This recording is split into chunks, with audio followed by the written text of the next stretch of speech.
Pemirsa, Badan Meteorologi, Klimatologi, dan Geofisika atau BMKG merilis cuaca ekstrim. Potensi cuaca ekstrim ini diperkirakan terjadi di sejumlah wilayah di Indonesia menuju akhir Januari 2026.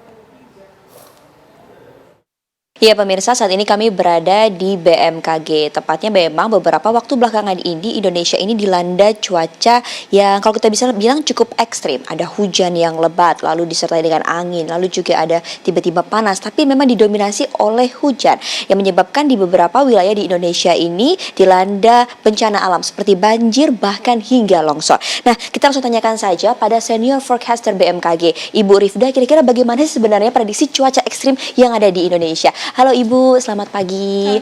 Ibu, ini cuaca ekstrim di Indonesia ini cukup merata. Tapi sebenarnya apa sih Bu yang melandasi BMKG ini merilis kondisi cuaca ekstrim di beberapa wilayah di Indonesia?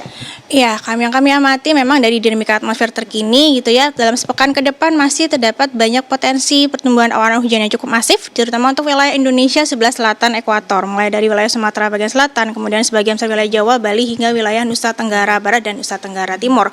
Nah, ini makanya kami memberikan press release karena memang kondisinya peringatan dini yang diperlukan gitu ya untuk disampaikan karena potensi hujan dengan intensitas yang cukup tinggi. Kemudian ada beberapa wilayah yang seperti wilayah Jawa Timur, Bali, lalu wilayah Nusa Tenggara Barat dan Nusa Tenggara Timur juga terdapat potensi angin kencang. Gitu. Jadi itu yang mendasari kami mengeluarkan peringatan dini terutama untuk sepekan ke depan. Bu, tapi kalau misalnya kita bisa bilang ini kira-kira cuaca ekstrim ini akan bertahan berapa lama atau diprediksi kira-kira sampai apakah bulan Januari saja atau bulan Februari sudah membaik atau seperti apa Bu? Iya, kebetulan di periode sekarang ini untuk sekitar wilayah Jawa, Bali hingga Nusa Tenggara bulan Januari hingga Februari ini masih masuk pada periode puncak musim hujan. Artinya memang potensi konveksinya masih cukup tinggi, moisture-nya masih cukup besar, basah gitu ya, dan faktor-faktor yang dinamika atmosfer yang berkontribusi terhadap pertumbuhan awan hujan dalam skala harian juga masih berkontribusi aktif gitu ya. Jadi masih perlu diwaspadai hingga bulan Februari mendatang. Baik, Bu, juga kita bisa melihat pada layar ini yang ada tertera di yang sudah BMKG rilis gitu. Ini kan memang kalau sebagai orang awam agak sedikit bingung ya Bu dengan pola warna yang dihasilkan dari sini. Bu, ini kan kalau bisa dilihat ini ada di beberapa wilayah Kalimantan ini tidak terkena cahaya warna merah. Apakah memang Kalimantan ini bisa dibilang lepas dari cuaca ekstrim atau seperti apa Bu? Iya, memang kecenderungannya yang kita fokuskan untuk potensi cuaca signifikan saat ini adalah wilayah sebelah selatan ekuator Indonesia bagian selatan gitu ya, karena memang banyak sekali faktor. Salah satunya adalah tumbuhnya bibit siklon tropis 91S di sebelah selatan Nusa Tenggara Barat.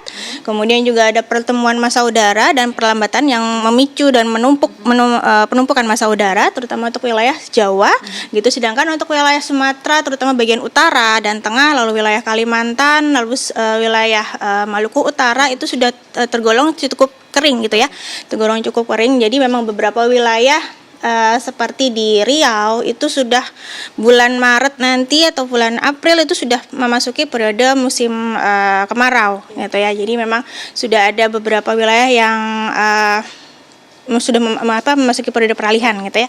Itu yang mungkin perlu diwaspadai karena memang ini dia banyak sekali faktor yang memicu pertumbuhan awan hujan. Dinamikanya itu sedang aktif gitu ya dan memberikan kontribusi yang cukup signifikan untuk Indonesia bagian selatan. Baik Ibu, terima kasih banyak penjelasannya luar biasa. Ini pastinya kita membuat masyarakat ini lebih berhati-hati dan juga waspada khususnya jika tinggal di daerah-daerah yang rawan bencana seperti banjir dan juga longsor. Apalagi memang puncak dari cuaca ekstrem ini BMKG sudah merilis bahwasannya ini masih akan dialami di bulan Januari ini. Dari Jakarta, Virjidaina Samsyudin, TV One mengabarkan.